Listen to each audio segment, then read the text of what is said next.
श्री कृष्ण कहते हैं, अपने हक के लिए लड़ना सीखो, क्योंकि जो शांत और चुप रहता है उसे कोई भी नहीं पूछता। कमियां तो मुझ में भी है, क्योंकि हर किसी पर बिना सोचे ही विश्वास कर लेता हूँ। जहर से भी ज्यादा खतरनाक होता है प्यार, जो भी चख ले वो मर मर के जीता है। तुम्हें चाहने वाला जब तुम्हें वक्त देना ही बंद कर दे तो समझ लेना कि वो अब तुम्हारा नहीं रहा। अब तो हंसते हैं दूसरों को हंसाने के लिए, वरना दिल पर जख्म इतने हैं कि ठीक से रोया भी नहीं जाता है। भगवान से मौत मांग लेना, लेकिन इंसान से मोहब्बत कभी मत मांगना। तुम परवाह करना छोड़ दो, लोग तुम्हें तकलीफ देना छोड़ देंगे। सच्चा प्यार अक्सर धोखेबाज लोगों से ही होता है। हद से ज्यादा किसी को प्यार देकर देखो, वो आपकी कद्र कम ना कर दे तो कहना। जो लोग दिल के सच्चे होते हैं, जिंदगी उनका ही सबसे ज्यादा इम्तिहान लेती है। अच्छाई और सच्चाई चाहे पूरी दुनिया में ढूंढ लो, अगर खुद में नहीं तो कहीं नहीं मिलेगी। चाहे सम्मान वाले इंसान का चरित्र, इरादा और आदतें कैसी भी हो, इस जीवन में जीने से अधिक मरने का क्षण आएंगे, लेकिन तुम्हें उनमें भी जी के दिखाना है। जिस बात पर दिल कांप जाता है, ऊपर वाला उसी बात पर आजमाता है। जमाने की नजर में थोड़ा सा अकड़ कर चलना सीख लो। मोम जैसा दिल लेकर चलोगे तो लोग जलाते ही रहेंगे। सह लिए जो सहना था, अब सबको नजरअंदाज करके जीना है। चिंता, कर्ज और प्रेम कोई करता नहीं, बस हो जाते हैं। समय के साथ घाव जरूर बढ़ जाते हैं, लेकिन हादसों का शोर उम्र भर पीछा करता है। मैंने जिंदगी से एक सबक सीखा है कि अपनी सफाई वहां देनी चाहिए जहां उसे समझने वाला एक खुले दिमाग का हो। अगर किसी ने आपको गलत मान लिया तो उसको सफाई देने का मतलब खुद की नजरों में खुद को ही गिरा लेना होता है। श्री कृष्ण कहते हैं कि हम में ऐसा कोई नहीं है जिनकी परछाई उनसे दूर रहती है। हमारी परछाई सदैव हमारे साथ रहती है। कदाचित हमारी परछाई हमारे कर्मों के फलों का संकेत देती है। कदाचित इसी कारण कई बार हमें अपनी परछाई से भय भी लगता है, परंतु उस भय से निवारण पाने का एक साधन आवश्यक है, और वो है सूर्य की ओर मुख करना या किसी प्रकाश के स्रोत की ओर मुख करना। क्योंकि जब हमें हमारी परछाई दिखाई नहीं देती, यदि इसे जीवन के संदर्भ में देखें तो ये प्रकाश का स्रोत शुभ कर्मों की चेतना है। यदि आपके मन में शुभ कर्म करने की इच्छा है तो आपको कभी भी अपने कर्मों के फल का भय नहीं होगा, क्योंकि यदि आपका मन शुद्ध होगा तो आपके कर्म शुद्ध होंगे, और शुद्ध कर्मों का फल कभी अशुद्ध नहीं हो सकता। श्री कृष्ण कहते हैं कि कौन कहता है कि जैसा संग वैसा रंग। इंसान लोमड़ी के साथ नहीं रहता फिर भी चालाक, इंसान शेर के साथ नहीं रहता फिर भी क्रूर है, और तो और इंसान की तो वो स्वभाव है जो कुत्ते के साथ रहता है फिर भी वफादार नहीं होता। कभी कभी इंसान सच में थक जाता है, होश में रहते रहते, दर्द सहते सहते, सब्र करते करते, उम्मीद रखते रखते, रिश्ते निभाते निभाते, सफाई देते देते और अपनों को मनाते मनाते। घर बदल जाए या समय बदल जाए कोई गम नहीं, लेकिन सबसे ज्यादा दुख तो तब होता है जब कोई अपना बदल जाता है। सच्चे रिश्तों की खूबसूरती एक दूसरे की गलतियां बर्दाश्त करने में है, क्योंकि बिना कमी का इंसान तलाश करने निकलोगे तो अकेले ही रह जाओगे। सारा दर्द मुझे ही सौंप दिया, वो ऊपर वाले को मुझ पर कितना भरोसा था। मौत एक बार मारती है और जिंदगी बार बार मारती है। एक समय की बात है, एक निर्धन व्यक्ति राजा के महल में माली का काम करता था। उसने राजमहल के बाग में कई प्रकार के फलों के पेड़ लगाए थे। जो फल पक जाते वो तोड़कर राजा के सामने प्रस्तुत कर देता। कई बार खुश होकर राजा उसे इनाम भी देते। एक बार बाग में आम, अंगूर और नारियल के फल हुए। माली टोकरी लेकर बाग में पहुंचा और सोचने लगा कि आज कौन सा फल महाराज के लिए ले जाऊं। कुछ देर सोचने के बाद उसने अंगूर तोड़ लिए और टोकरी में भरकर राजा के पास पहुंचा।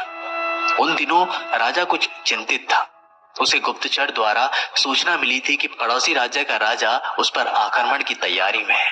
वह बस इस बारे में गहन सोच विचार में डूबा हुआ था। तभी माली उसके पास पहुंचा और चुपचाप उसके सामने टोकरी रखकर कुछ दूर जाकर बैठ गया।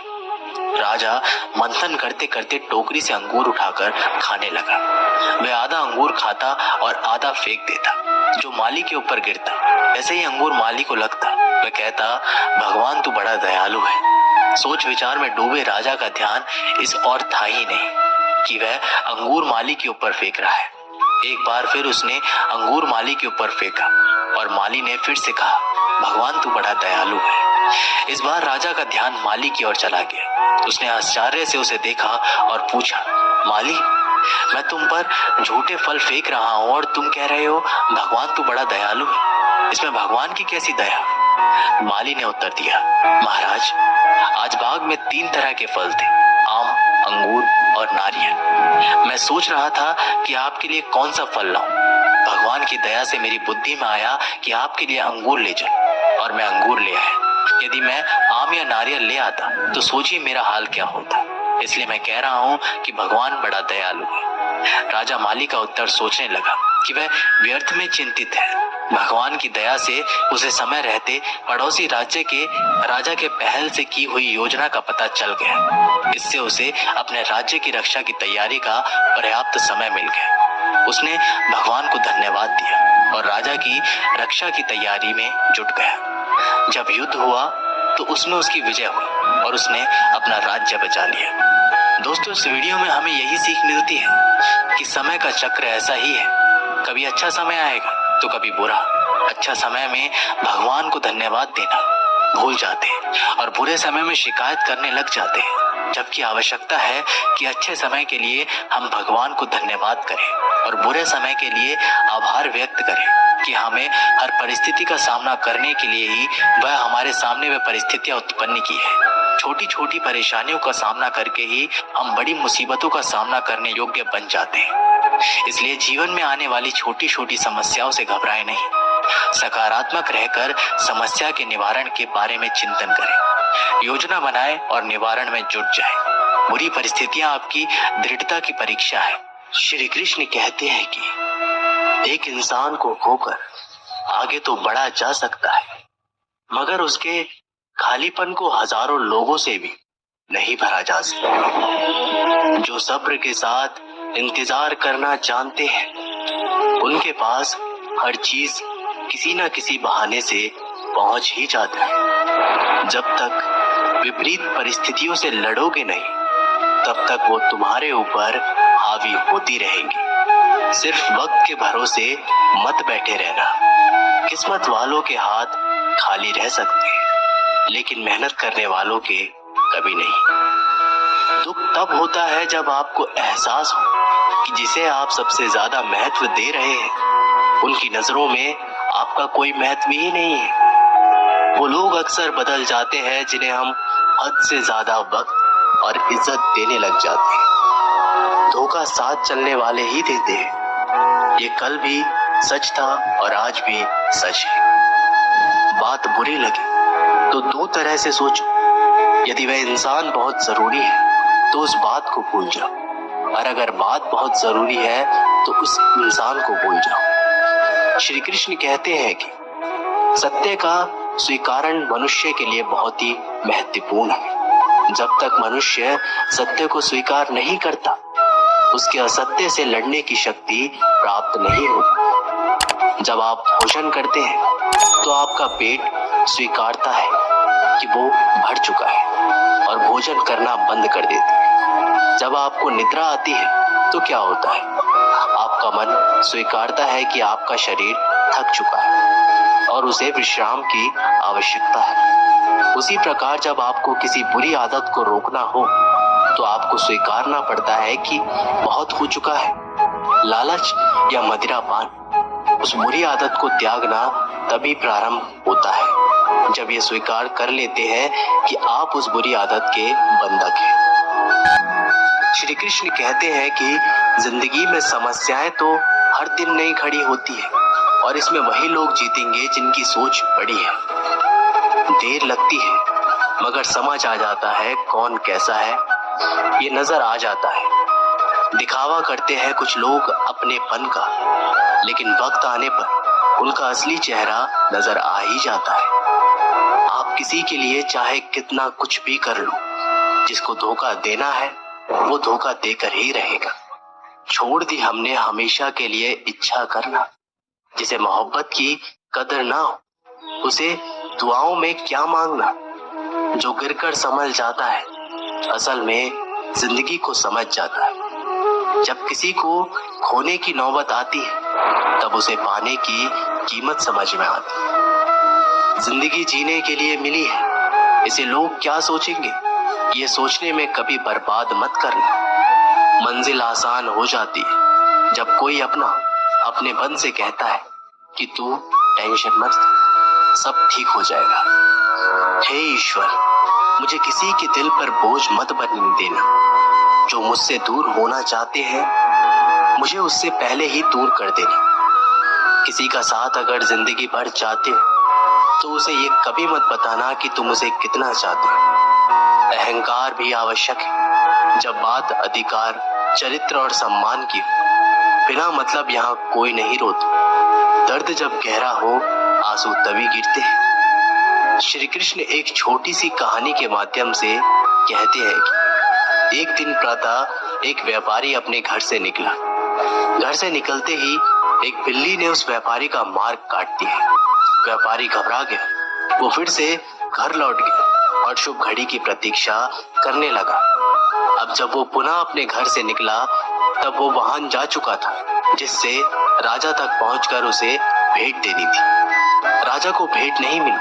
राजा क्रोधित हो गए। राजा ने उस व्यापारी का व्यापार बंद करवा दिया। इस कारण व्यापारी क्रोधित होकर घर पर अपनी स्त्री से लड़ बैठा। पत्नी और बच्चे समेत मायके वापस चले गए और उस व्यापारी के जीवन में यदि कुछ रह गया था तो केवल अंधकार। और इन सब का कारण वो उस बिल्ली को मानता रहा जिसने उसका मार्ग काटा था।